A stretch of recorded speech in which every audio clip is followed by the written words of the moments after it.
Saudade de vocês. Bem-vindo a quem está nos visitando. Quem não sabia, essa igreja tem um pastor também. O pastor sumiu, né? Quero muito conhecer vocês após o culto. Temos um almoço, me dê a oportunidade de falar com vocês. Temos outros pastores maravilhosos nessa igreja. Quero aqui publicamente agradecer. Quero que eu viaje mais para poder ter eles pregando, né? Então tá bom, vou viajar. Fico agradecido aos amigos e pastores dessa igreja que cooperaram com esse ministério. Estive ali em Goiânia. Quem é de Goiânia aqui? Por isso que Goiânia está mais tranquila, menos assalto. Tudo, né? Você está tudo aqui, né? Estava com saudade das minhas brincadeiras, né? A Goiânia está tranquilo, gente. Tão bom, velho. Estava com saudade, eu quase fui. Eu sou o único, acho que vou para Goiânia e volto mais magro. Não entendi. Perdi 4 quilos na minha viagem em 15 dias. Você vê o tanto que eu trabalhei, né? Mas eu me alegro poder estar de volta na igreja, na minha casa, com a minha família. Foi um período maravilhoso ali. Fui realmente um instrumento de Deus, eu creio, na vida daquela igreja que eu estive presente. Ministrei para 800 líderes. E foi realmente, eu creio que eles saíram impactados. Eles ficaram impactados. Foi realmente um período precioso. Pude ver a mão do Senhor e um cumprimento de promessas na minha vida. E eu sei que o Senhor tem grandes coisas para nós, amém? Quando você viaja assim, você percebe o quanto que a sua igreja é preciosa, quanto é amada e quanto você tem pessoas extraordinárias na sua vida. Então, louva a Deus pela sua vida. Você que está nos assistindo online, bem-vindo. Talvez essa é a sua primeira vez, está num lugar aí desconhecido, mas Deus sabe onde você está, Deus está te vendo, e Deus se alegra que você tirou esse tempo para estar com a gente nesta manhã. Hoje nós estamos encerrando uma série na nossa igreja, e que série foi essa, queridos? Eu não creio que foi simplesmente uma coleção de mensagens, eu creio que foi uma provisão de Deus para esse tempo que estamos vivendo sobre a face da terra.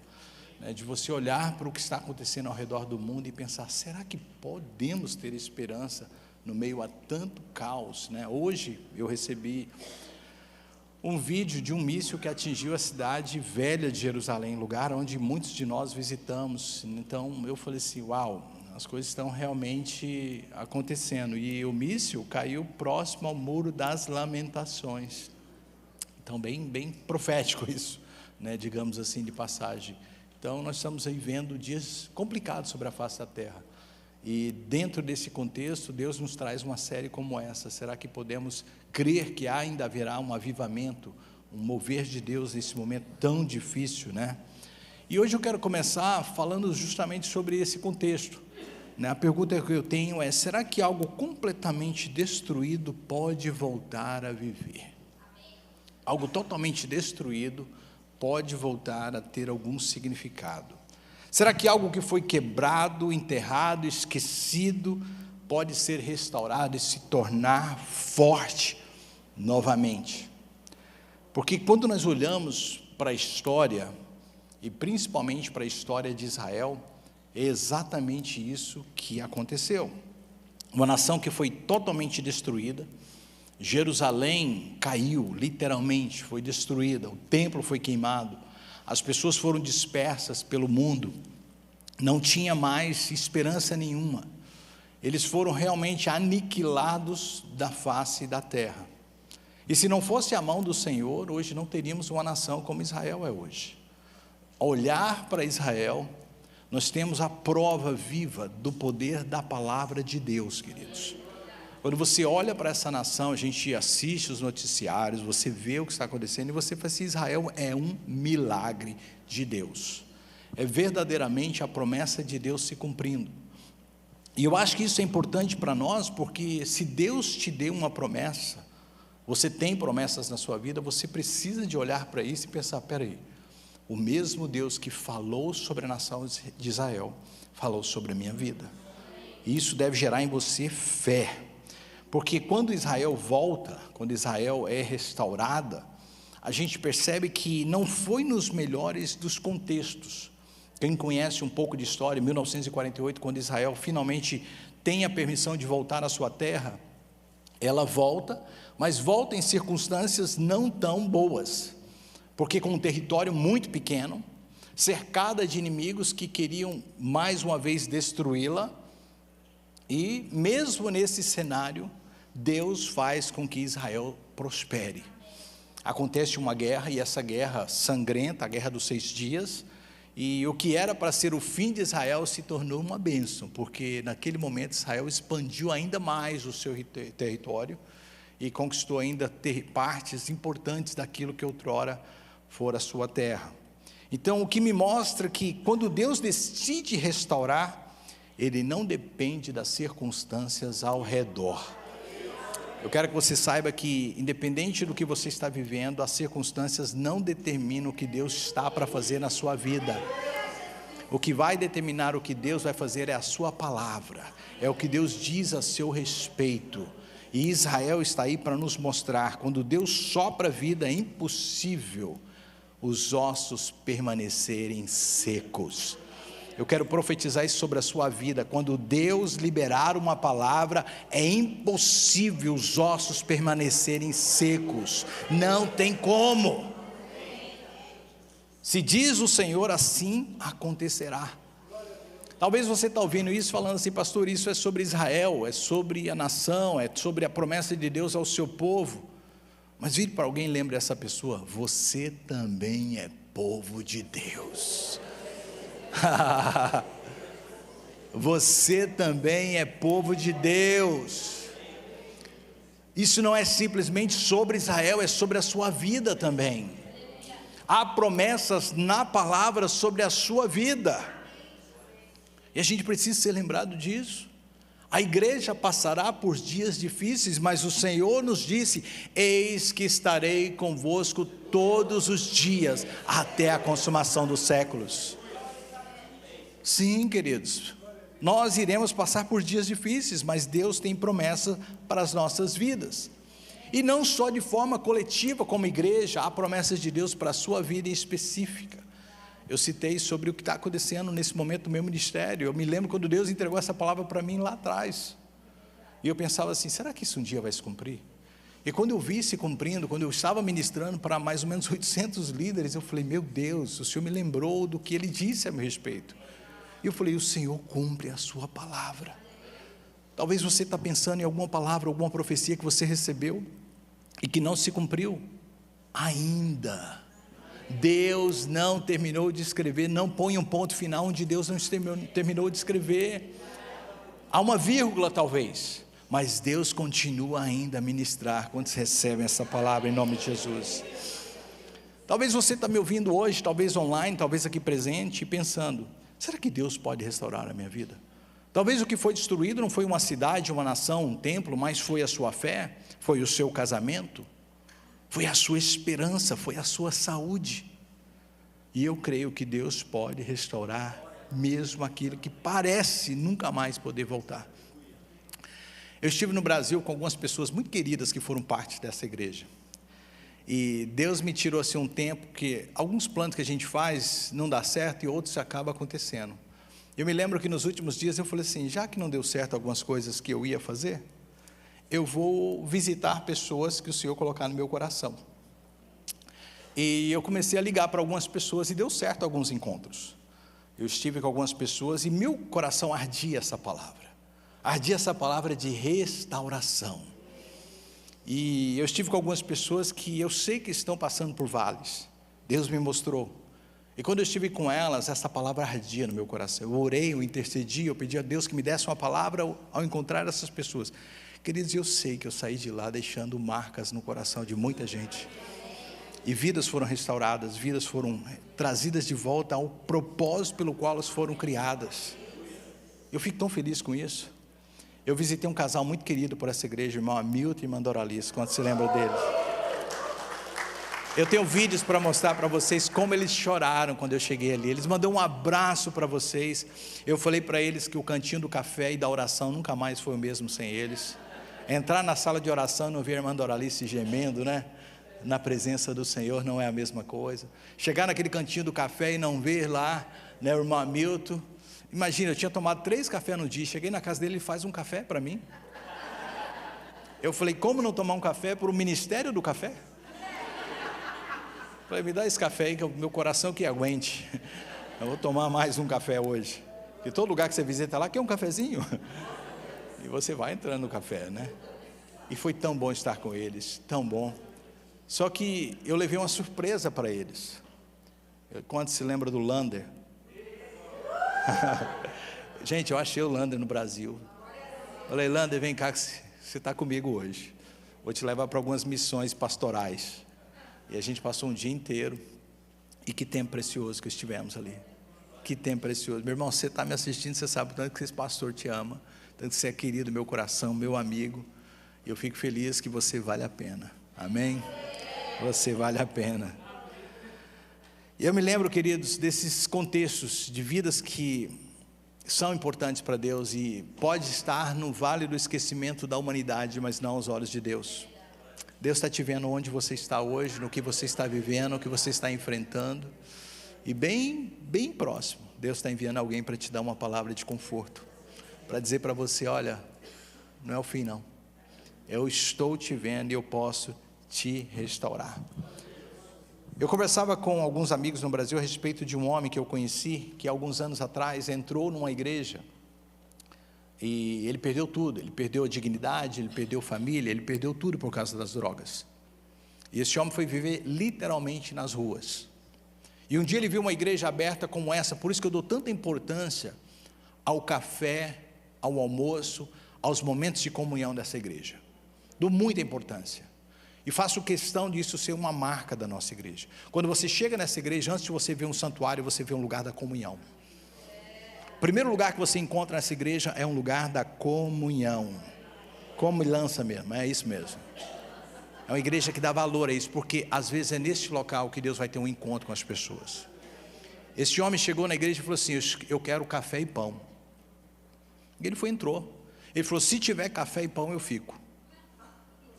E ele ficou nessa igreja. Ele entrou, e talvez alguns pensem assim, essa é a motivação errada. Deixa eu te dizer algo, Deus não precisa da motivação correta, Deus precisa de uma oportunidade para tocar teu coração. É a oportunidade que Deus quer. E aquele homem foi por causa de café e pão. Ficou, ouviu a palavra, foi ministrado por Deus, e hoje é pastor. É pastor, servindo a Deus. Deus pode tirar qualquer pessoa do vale que ela estiver. Você está me ouvindo hoje? Deus está te vendo. E não importa as circunstâncias que você se encontra, Deus não desperdiça história. Ele redime histórias. Deus não desperdiça histórias, Deus redime histórias. Eu quero entrar no texto de Ezequiel capítulo 37, para a gente ter uma palavra para basear aquilo que o Espírito Santo colocou em nossos corações hoje. Versículos 11 a 14, eu tenho projetado, mas se você quiser abrir na sua Bíblia, no seu aplicativo, será tão bom, e deixar o Espírito Santo falar com você também.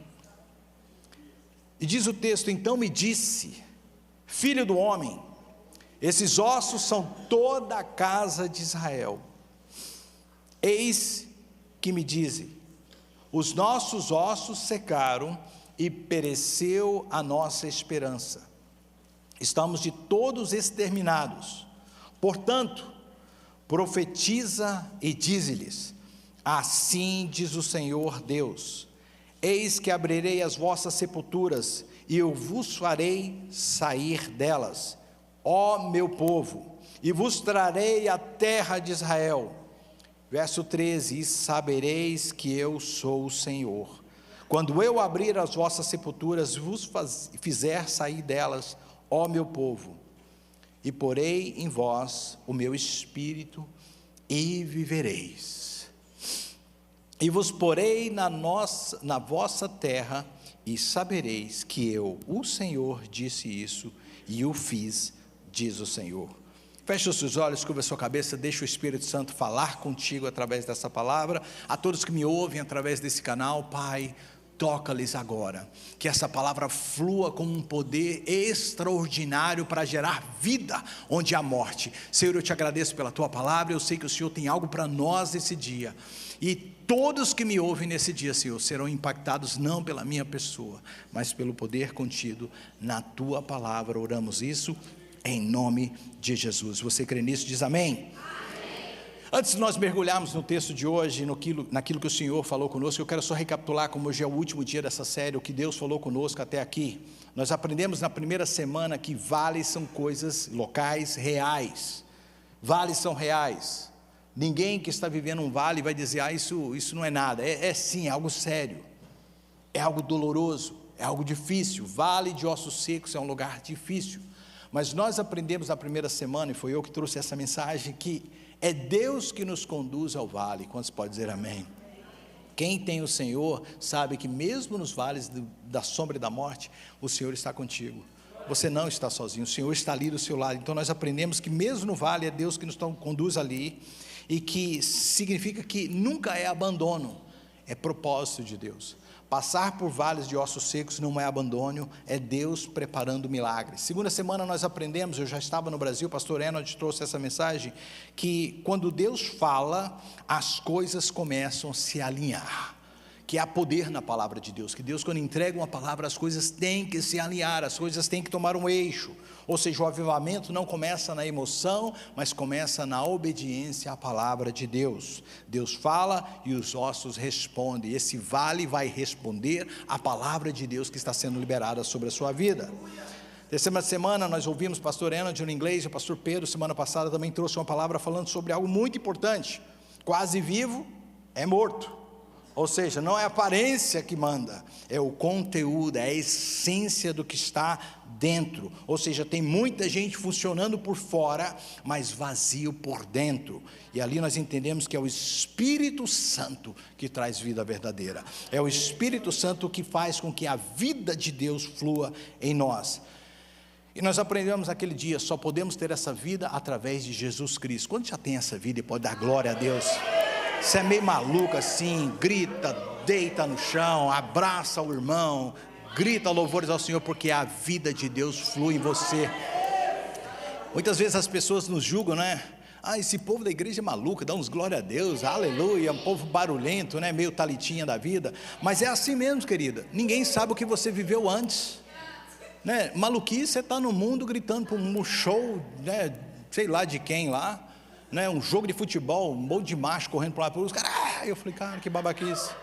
Isso para mim é babaquice, perdão se você gosta. Para mim, viver no fluir do Espírito é maravilhoso. Eu grito, eu danço, eu pulo na presença do Rei, porque o Espírito Santo habita em mim. Tudo que tem fôlego, louve ao Senhor. Você está respirando? Que esse louvor seja algo para o Senhor na sua vida, amém? E hoje nós vamos entender, concluindo esses momentos com Deus que tivemos aqui, por que tudo isso? Por que Deus nos conduz ao vale? Por que Deus fala conosco no vale? Por que o Senhor gera vida em nós no vale? E a resposta é essa: você não foi reavivado somente para existir, você foi reavivado para um propósito. Se você está aqui hoje, Deus já te avivou, eu quero falar com você. Eu amo ver vocês sentados, me assistindo, acompanhando as séries da igreja, mas não é sobre isso. Nós não podemos perder o momento por qual Deus nos trouxe aqui. Nós não podemos achar que isso é ser crente, é ser a natureza de Deus. Eu estou na igreja, eu estou ouvindo a palavra, estou dando amém quando o pastor pede, eu viro por mão quando o pastor fala, que maravilha, eu sirvo em algum momento da igreja. Não é isso. Você foi avivado para um propósito. Deus gerou várias coisas sobre a sua vida para que você cumprisse um propósito, e a gente vai ver isso no texto. O primeiro ponto que eu tenho de hoje é: Deus restaura a esperança quando ele se perde. Ou seja, a gente viu claramente no texto que esse povo estava sem esperança, a nação de Israel estava sem esperança. O texto diz algo muito forte: nossa esperança acabou. O texto não diz que estava fraca, o texto não diz que ela estava abalada, o texto diz que ela acabou. Sabe o que significa acabou no hebraico, no grego, no português? Não tem mais, acabou. É isso mesmo. Não havia mais esperança. Porque uma coisa, queridos, é quando você ainda está baseando a sua fé em algo que você pode alcançar, que você pode ver. Mas quando as coisas não têm jeito, quando você olha e fala assim, agora não tem saída, é natural que a esperança vá embora, que a esperança se acabe. É natural que você olhe para os lados e fale assim: não tem como sair disso, não tem como escapar disso, agora é o fim. Então naquele momento a nação de Israel estava vivendo distante da sua terra, tudo que eles tinham construído até então tinha sido destruído, todos os locais sagrados determinados por Deus tinham sido acabados, aniquilados, e eles eram escravos em terra estrangeira. Eles olhavam assim: não tem jeito, foi bom enquanto durou, foi bom enquanto Deus manifestou a sua bondade, o seu amor, a sua força, mas agora acabou, não tem mais saída. Então é natural que eles dissessem: acabou a nossa esperança. Existem vários níveis de dor, queridos, e a gente tem que entender que existem esses níveis na vida da gente.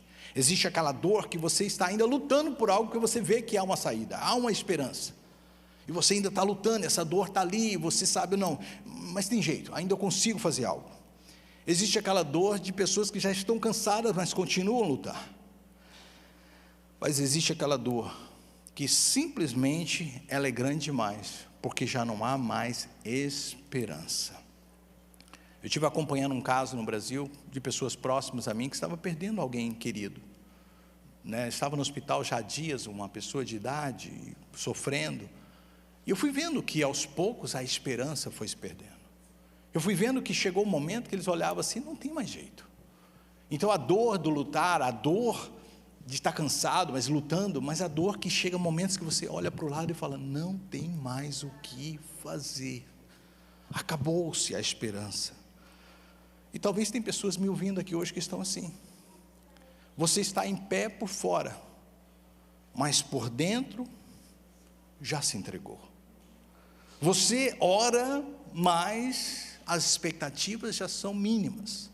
Você ora quase como um encargo de consciência: eu vou orar, mas dentro de você, você já perdeu a esperança.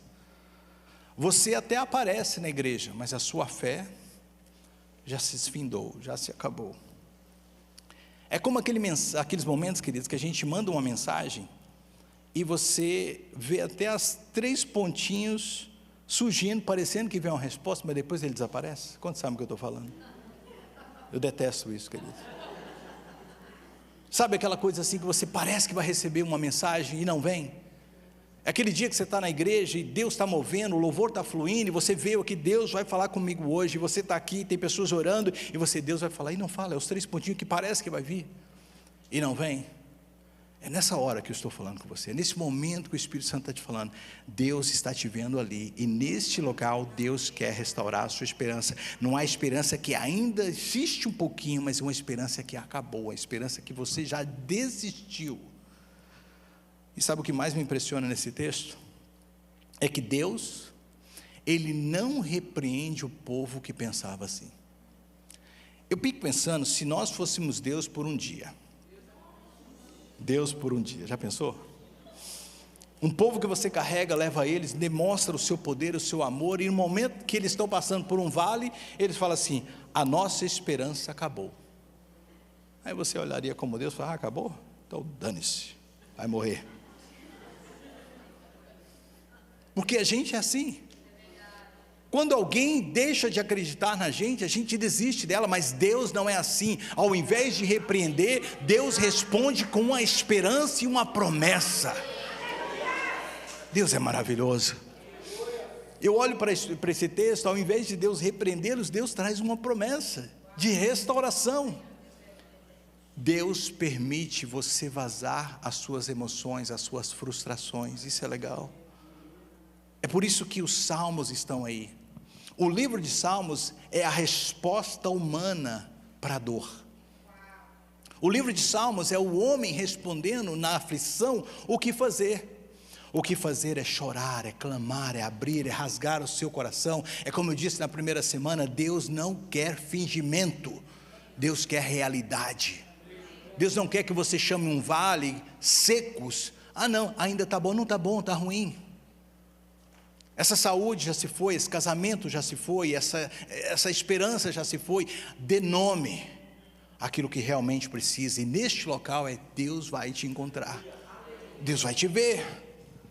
Isso chama-se graça, queridos. O que é a graça, pastor?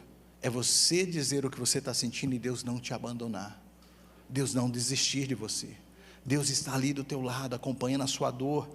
Nós falamos sobre uma série aqui, quando nós estamos ali no local da dor, Deus está conosco, Jesus chora conosco, Jesus está ao nosso lado, e Jesus acompanha o nosso sofrimento. Ele te vê nesse momento, e Ele vai gerar esperança em você. Romanos capítulo 5, verso 5, olha o que diz: a esperança não nos decepciona. Quantos podem dizer amém? Preste atenção, porque isso não significa que tudo vai correr do jeito que você quer, não significa que tudo vai acontecer como você imagina, significa simplesmente que Deus não falha. Diga assim: eu posso não estar entendendo, mas Deus não falha. Ah, quantas vezes eu vivi isso na minha vida, de não entender o que está acontecendo, mas eu olhava para o Senhor e eu falei assim: eu sei que o Senhor não falha, a esperança ela não decepciona. John Stott, um dos grandes teólogos, passou recentemente em inglês e dizia o seguinte: a esperança cristã é uma certeza moral baseada aonde? Na fidelidade de Deus.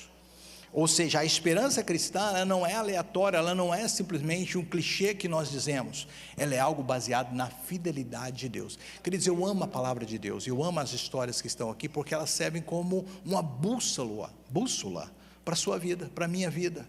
Porque você olha para a história e você pensa o seguinte: este Deus que chamou essa nação, que trabalhou com esse povo, é o Deus que eu estou servindo, é o Deus que me chamou. E esse Deus teve momentos que ele parecia estar distante, parecia estar esquecido, mas ele agiu na hora certa. Eu amo o texto de Filipenses 4:4, na plenitude dos tempos. Ou seja, Deus tem um kairos, Deus tem um tempo perfeito para agir. E às vezes você vai olhar para algumas coisas e você fala assim: mas como é que eu vou crer nisso, pastor? Não tem nenhuma saída. Não é baseado nas circunstâncias, é baseado na fidelidade de Deus. E às vezes está demorando, é porque Deus está fazendo algo, Deus está trabalhando em algo em você e através de você. Ou seja, não é baseado no que eu vejo, é baseado em quem Deus é. Essa é a nossa esperança. Quantos têm essa esperança viva dentro de vocês? Queridos, nós precisamos de ter esperança. Quando ela se acaba, Deus vai restaurar ela. Meu primeiro ponto é: Deus restaura a esperança. Por que é tão importante falar de esperança? Porque esperança ela é como um GPS. O GPS, ele é maravilhoso, queridos, porque o GPS, quando você perde a rota, ele não fala assim: pronto, acabou sua viagem, desce e fica aí. Você é burro, você errou o caminho, você é um cabeça dura, eu estava mandando você para a esquerda, você foi direto, e agora você está perdido, vai ficar aí. Não. O que o GPS faz? Ele recalcula a rota. Ele simplesmente recalcula o que você precisa de fazer. Então a esperança ela é exatamente como um GPS da sua vida. Quando as coisas derem ruim, a esperança entra e recalcula o trajeto que você precisa seguir. Oh, Deus maravilhoso! Você está perdido? Você perdeu o rumo? O que eu vou fazer? A esperança que não nos decepciona recalcula o trajeto que eu devo seguir. Eu amo um texto de Isaías 30:21, se me falha a memória, porque às vezes as pessoas querem uma direção clara. Não, vocês não, algumas pessoas estão lá no Brasil, aqui todo mundo é espiritual. A gente fala assim: Deus fala comigo, o que eu tenho que fazer? Quem fala assim com Deus de vez em quando? Deus, o que eu preciso de fazer? E a gente fica querendo ouvir uma palavra direta, e a gente esquece que fé e esperança não podem caminhar nesse contexto. Fé e esperança é a certeza das coisas que não se veem, né? É uma prova daquilo que não existe. Eu tenho que dar um passo de fé e o chão vai vir. E a palavra que eu amo é Isaías 30:21, que diz assim: quer que você vá para a direita, quer que você vá para a esquerda, uma voz atrás de você dirá: este é o caminho.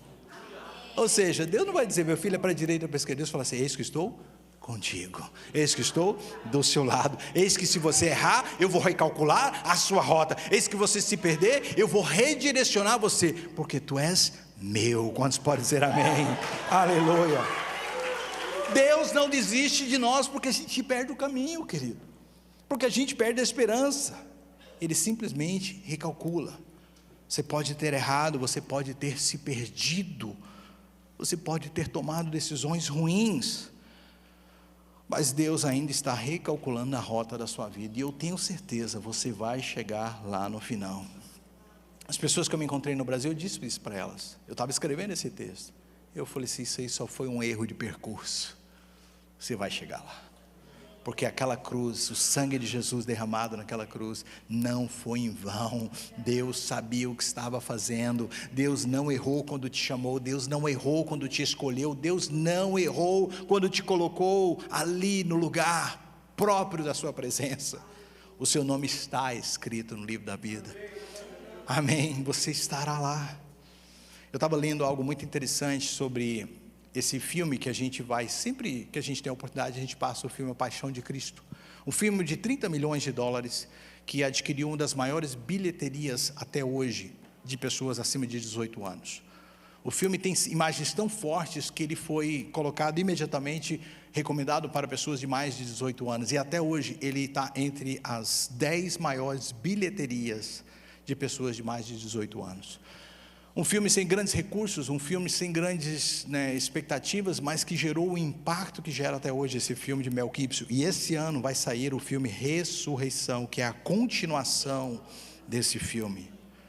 Depois de alguns anos, se eu não me engano, 14 anos ou 12 anos, vai vir o filme A Ressurreição de Cristo, agora próximo à Páscoa. Eu estou ansioso para assistir esse filme. E eu estava vendo algumas coisas peculiares que aconteceram nesse filme, bem interessantes. Algumas não tem como provar, outras foram vistas por todas as pessoas que estavam ali. E uma das coisas que me impactou foi que o personagem que fez Judas no filme era um ateu declarado. Eu sou um ateísta, eu não creio em Deus. Mas durante as gravações, houve nele uma conversão genuína. A história de Cristo o impactou, Deus redirecionou o seu GPS, gerou dentro dele uma nova identidade. Esse é o Deus que a gente serve, queridos. Você nunca sabe o que Deus vai fazer através, e é o ponto que nós vamos concluir hoje, através da sua vida. É algo tremendo o que Deus faz. Deus pode usar você, Deus pode mudar a sua vida. Então não importa onde você está hoje, eu creio em nome de Jesus que Deus vai redirecionar você, vai te trazer uma nova esperança e te dar força para continuar. Olha o que diz Romanos 15:13. Ora, o Deus de quê? De esperança. Vocês estão lendo o texto lá? Está aí para vocês projetado? Diga bem forte comigo: o Deus de esperança vos encha de gozo e de paz em crença, para que abundeis em quê? Em esperança, pelo poder do Espírito Santo. O que isso significa, pastor? Que eu não estou entendendo, me explica esse texto. Que a esperança não é algo que você produz, é algo que Deus derrama sobre a sua vida. Ninguém vai dizer aqui, eu vou gerar uma esperança. Não, a esperança não vem de você, vem no que Deus faz em você. É o que Deus derrama sobre você. Claramente esse texto está dizendo que a esperança que é de Deus, venha sobre a sua vida, e que você, através da esperança que vem de Deus, abunde no Espírito Santo. Quem está repleto de Deus é uma pessoa com esperança. Você já viu pessoas que no momento da crise, a primeira coisa que ela faz assim, e agora? Que crise é essa? O que vai ser de mim? Falta-lhe esperança, falta esse mover do Espírito. Quem tem Deus na hora da luta, fala assim, não estou entendendo, mas eu sei em quem tenho crido, eu sei quem está do meu lado. Quantos pode dizer amém? Quantos precisam de ter esperança renovada hoje? Levanta a sua mão. Eu preciso. Eu profetizo que a sua esperança será renovada hoje, em nome de Jesus, e Deus vai recalcular a sua jornada através dessa esperança.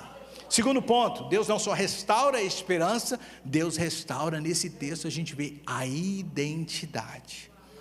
Olha o que o texto diz: Deus vai abrir sepulturas e trazer o povo de volta.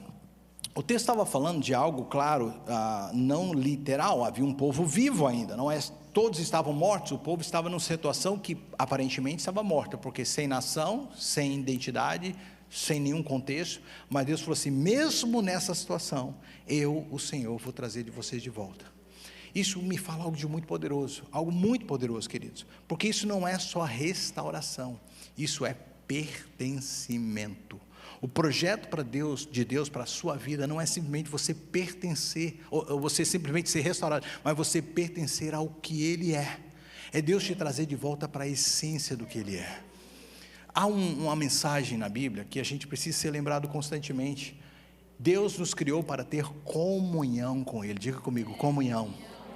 Você foi criado não para viver neste mundo correndo atrás de dinheiro, tentando viver o seu, sabe, esses dias eu mandei para o Fabinho, cadê o Fabinho? Falei, Fabinho, se você vê um leão mancando aí é meu, não deu para matar ele hoje não, eu só dei uma paulada nele, né? Passar por ti aí é meu, porque na vida é assim, todo dia a gente está matando um leão, a gente acha que o propósito de vida é esse, mas não é, queridos. É pertencer ao Senhor e ter comunhão com Ele. Mas esse mundo está tentando nos enganar, que a gente tem que ficar aqui todos os dias correndo atrás, sabe, de coisas que vão ficar, vão perecer. Ninguém vai levar nada deste mundo, a não ser aquilo que você fez para o Senhor. E nós precisamos ser lembrados disso. Então o propósito de Deus para nós, trazer essa nova identidade, é que a gente pertença a Ele. Nós éramos criaturas de Deus, hoje somos filhos de Deus. Pertencimento, recebemos uma nova identidade. Ou seja, esse povo, o povo de Israel, qual era o problema deles? Eles não só estavam longe, eles tinham esquecido quem eram. Porque o que muitas vezes o isolamento, a dor, o sofrimento faz, é tira de você a sua identidade de quem você é. A primeira dúvida que surge no seu coração, você que me ouve, você que está presente, é: será que Deus realmente me ama? Isso não acontece aqui não, né? Será que Deus se importa mesmo comigo? É bonito ouvir na igreja o pastor falando, aquilo até às vezes me emociona, mas quando chega a segunda-feira e eu tenho que enfrentar o meu problema, as coisas ficam difíceis. Eu me lembro que uma vez eu trouxe uma chefe minha para a igreja, ela trabalhava numa pizzaria, eu trouxe ela, e aí na segunda, sei lá, que dia que eu encontrei ela depois, ela falou assim para mim: nossa, aquele seu pastor tem uma lábia, ele quase me convenceu. Eu falei assim: oh Deus, tenha misericórdia. Porque é fácil, num ambiente como esse, onde tudo é preparado, mas o difícil é a segunda-feira, não é verdade? Onde você está sozinho, você fala assim: será que Deus realmente se importa comigo? Será que verdadeiramente Deus me ama? Mas eu quero te dizer, muito além das suas circunstâncias, você foi chamado por Deus. E um dia, com certo, quando você está me ouvindo, nós o veremos face a face. E nós estaremos com Ele para a eternidade. Eu não sei você, mas esse mundo não tem mais espaço para mais, sei lá, não quero ser profético aqui, mas não tem mais 50 anos aí. Se você olhar para frente, as coisas estão caminhando rapidamente para um final. E não só isso, olhe para o lado, com exceção dos jovens que foi o primeiro culto, a galera aqui não tem mais 50 anos não, gente. Dá uma olhada para o lado aí, para o lado assim, será que tem alguém que vai durar mais 50? Ah, o Liozinho que está ali no colo, sim, né? Se Jesus tardar, esse sim. Mas tu, Catiúcia, já era. Ó. Essa juventude aí não vai fluir sobre a sua vida. Casada com Enod, mas olha lá. Ninguém vai durar para sempre, não é verdade? Então, existe uma pressa da gente entender a quem nós pertencemos. Por que estamos aqui? Então, quando Deus chama, Ele chama para restaurar. Isaías 43, verso 1, eu amo esse texto. Olha o que diz: mas agora assim diz o Senhor que te criou, ó Jacó. Ou seja, está falando de criação. Mas agora olha a identidade: mas que te formou, ó Israel. Deus te criou, criatura, mas agora te chama por um novo nome, te dá uma nova identidade. Não temas, porque eu te remi, chamei-te pelo teu nome, tu és meu. Queridos, nós vivemos uma geração que está precisando demais de identidade. Eu tenho falado com os pais: não deixe os seus filhos em casa. Falava com o Beto no primeiro culto: você tem que fazer um esforço, você que tem filho jovem, adolescente, traga ele para a igreja, porque vai chegar uma fase que você não precisa mais pedir, eles já vão levantar cedo, vão começar a tomar banho, vão se arrumar, e ai de você se você atrasar. Eles querem estar na casa do Senhor, eles receberam uma nova identidade. Essa geração está buscando identidade em vários locais, nas opiniões, nas aceitações dos amigos, nas redes sociais. Mas a verdadeira identidade não vem de dentro, identidade vem de Deus. É de Deus. 1 Pedro 2,9 diz: vocês são geração eleita. Você tem uma nova identidade. Você é povo escolhido por Deus, sacerdócio real. Você foi chamado. Queridos, isso não é simplesmente algo motivacional, isso é algo espiritual. Deixa eu dizer algo para você: você não é o seu erro, você não é o seu passado, você não é o que disseram a seu respeito, você é o que Deus disse ao seu respeito. Aleluia. Eu vi uma frase, eu estava procurando de quem era o autor, e eu recebi como de Bel Rodrigues. A palavra diz o seguinte, preste atenção: o diabo sabe o seu nome, mas te chama pelos seus erros. Deus conhece os seus erros, mas te chama pelo seu nome. Aleluia. Sabe o que significa isso? Que quando alguém vier na sua vida falando dos seus erros, você sabe da parte de quem que ela foi enviada. Porque quem te conhece chama pelo nome. Quem te conhece chama pelo nome. Vira para a pessoa do teu lado e fala assim: Deus te chama pelo nome, e não pelos seus erros, não pelas suas falhas. Ele te deu uma nova identidade. Aleluia, aleluia. Eu estava com vontade de pregar, queridos. Agostinho dizia o seguinte: o coração humano vive inquieto até encontrar a identidade em Deus. Quantos estavam perdidos até saber quem são em Cristo Jesus? Levanta a mão, fique de pé, levanta a tua mão e dê um glória a Deus. Você sabe quem você é, você sabe quem você é. Aleluia. Quando você encontra Jesus, você sabe que você já não é mais quem disseram a seu respeito. Eugênio Peterson diz o seguinte: a fé é uma longa obediência na direção certa. Corredores de 100 metros correm sozinhos, maratonistas caminham em grupos. E por que eu estou dizendo isso? Eu estou concluindo. Você não vai chegar onde Deus tem para você sozinho. Você precisa de entender que identidade chama-se pertencimento ao corpo. Há uma mentira aí fora tentando destruir a gente, que diz que você pode servir a Deus sozinho na sua casa, que você pode servir a Deus sair no seu cantinho. Não pode. Nós somos chamados de corpo de Cristo, noiva do Senhor, igreja do Deus Altíssimo. Para cumprir a sua identidade, você precisa desse irmão do seu lado. Para cumprir a sua identidade, você precisa um dos outros, porque o dom que lhe falta está no seu irmão. E nós precisamos um dos outros, nós precisamos de estar juntos. A brasa longe do fogo se apaga. Foi isso que eu disse com os irmãos que eu me encontrei no Brasil. Porque todos voltaram, estão sem lugar para congregar, sem lugar para pertencer, sem um lugar para se chamar de seu. Há um poder tremendo na igreja, queridos. Este lugar é especial. A identidade restaurada significa, primeiro, eu sei quem eu sou. Diga assim: eu sei quem eu sou, eu sei a quem pertenço, e eu sei aonde eu devo estar. Aleluia. Porque Deus restaura para cumprir um propósito. Deus restaura propósito para que seu nome seja conhecido. O propósito final é que então saberão que eu sou o Senhor. Sabe por que Deus soprou o Espírito sobre você? Sabe por que Deus te chamou e te deu uma nova identidade? Para que você seja luz nesse mundo, para que você cumpra um papel. Há pessoas aí fora que precisam do seu testemunho, que precisam dessa nova identidade sua, que precisam de você do lado delas para dizer: olha, eu não sou perfeito, mas deixa eu te mostrar alguém que é. Olha, eu tenho minhas falhas, mas deixa eu te mostrar alguém que não olhou para minhas falhas, mas me amou como eu sou.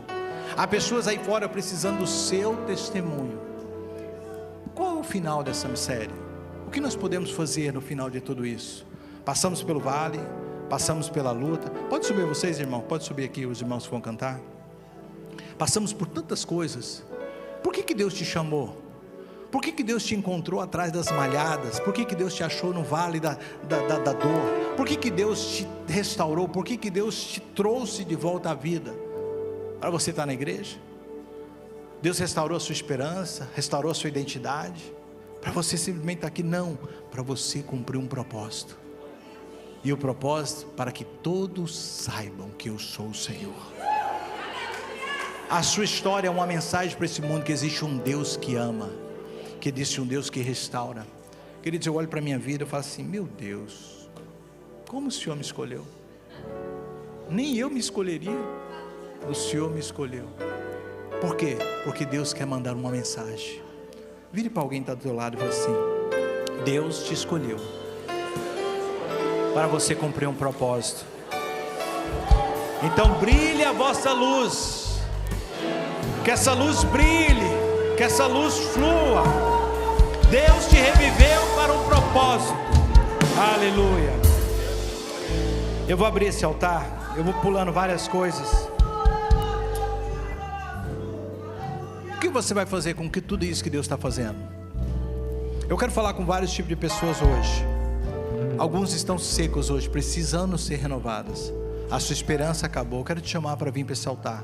Altar é este lugar aqui na frente da igreja. Escolha um lugar aqui, vem aqui. Você que precisa de restaurar a sua esperança. Você que sabe que alguns erros na sua vida têm roubado a sua identidade. Eu queria que você também viesse. Mas eu queria também que viesse um grupo de pessoas que sabe: Deus soprou sobre mim, eu tenho um fôlego do Espírito sobre a minha vida, mas eu estou silenciado. Eu não estou abrindo a minha boca, eu não estou profetizando, eu não estou entregando. Nós estamos a poucos dias da Páscoa, da paixão de Cristo. O que você vai fazer com essa mensagem que você carrega? Com esse Cristo que você serve? Com essa mensagem de esperança que te transformou? Você vai guardar para você? Ou você vai dizer ao mundo, para que todos saibam que Ele é o Senhor? Eu queria que você viesse também receber espírito de vida, para que você profetize. Então, quando eles estão cantando, vem para esse altar. Você que já foi reavivado, começa a caminhar, começa a declarar, começa a servir, começa a falar, começa a cumprir o seu propósito. Você que está no vale, vem buscar a restauração, vem buscar o poder de Deus. Aleluia, Jesus.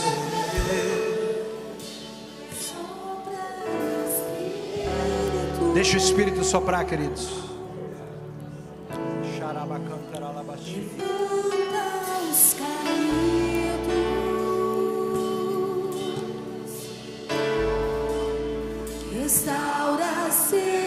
Oh, deixa Deus restaurar, queridos. Dores antigas,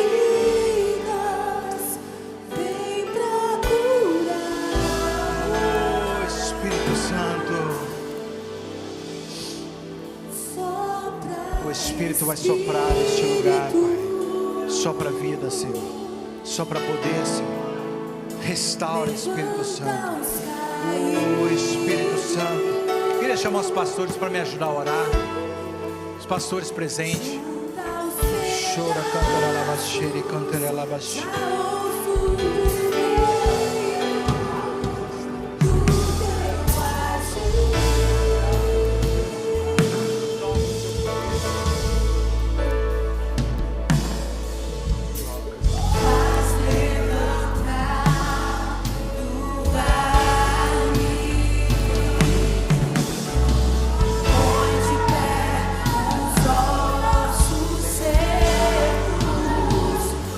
Com teu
Sopra vento, sopra vento, tudo volta.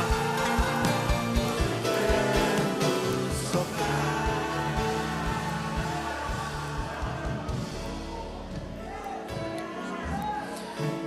Deus está acalmando tempestades. Deus está acalmando tempestades. Eu vejo uma palavra sendo liberada para acalmar a tempestade. Acalma, recebe, vai acalmar. Acalma. Coloca teu coração no centro da vontade de Deus agora. Deus acalma essa tempestade. O Espírito Santo sopra neste lugar. Eu quero orar pelos enfermos. Você está doente? Está com enfermidade? Vem aqui na frente. Você está doente? Fica aqui, ó, nesse meio aqui. Quem está enfermo? Fica aqui. Alguém mais? Vem cá. Amém, querida. Igreja, faça um círculo em volta desses irmãos que estão chegando aqui. Quem está chegando na igreja do Senhor, faz um círculo em volta. Aleluia. Faz um círculo aqui, igreja. A última palavra vem de Deus. A última palavra vem de Deus. Não vem dos homens. A última palavra vem de Deus. Não vem dos homens. Deus sopra vida neste lugar agora, Senhor. Sopra vida sobre este canto da terra agora, Senhor. Restaura a saúde, restaura agora, Senhor. Porque o Senhor tem poder, o Senhor é misericordioso, o Senhor é benigno, o Senhor é sobre toda a enfermidade. Eu declaro vida neste lugar, Senhor. Eu declaro vida nesse centro agora, Senhor. O Senhor mexendo as águas, o Senhor sacudindo poeiras, o Senhor removendo diagnósticos, o Senhor trazendo vida, em nome de Jesus. Vida neste lugar, Senhor.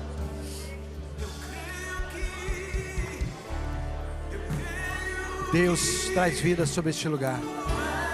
Sobre este lugar traz vida, Senhor.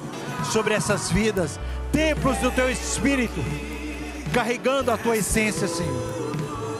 Vocês serão usados para cura. Para cura, diz o Senhor. Cura, cura. No vale da sua dor, vocês serão usados. Em nome de Jesus. Oh, Jesus. Aleluia. Sarabacantarabá. Igreja, levante as mãos e adore ao Senhor. Deixa chegar o teu louvor ao Senhor. Declara a sua dependência do Senhor.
Aleluia.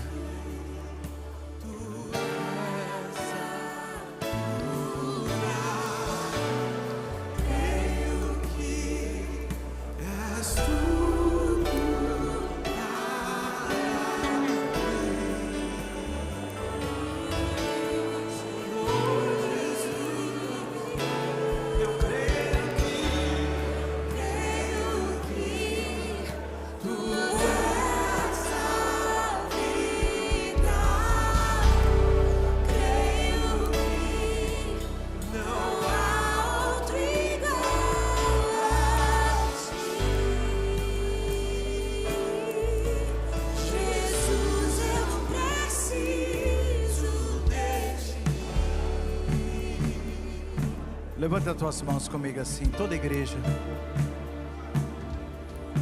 Diga assim: o Senhor restaurou a minha esperança.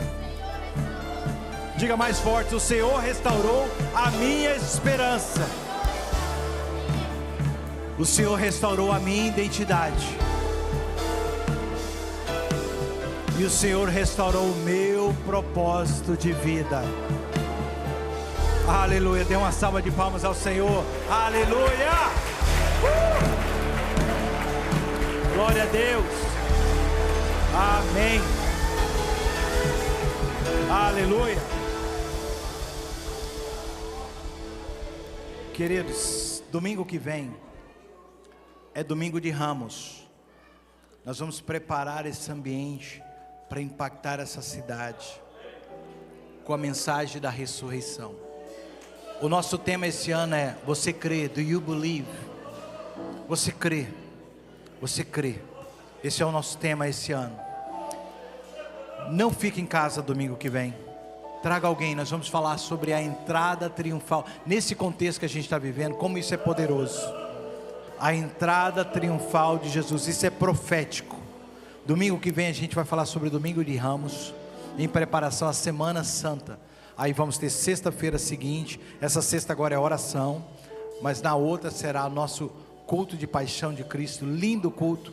Você que é novo na igreja, você vai sair daqui tocado pelo Senhor.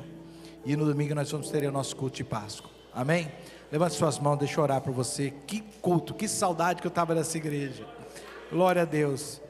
Pai, eu te agradeço por ter falado conosco nessa série, pelos vales que foram restaurados, pela vida que vai voltar a fluir nesses riachos secos, pelos casamentos que vão ser restituídos, pela saúde que vai ser restaurada, pelas emoções que vão ser renovadas, pela espiritualidade que será despertada.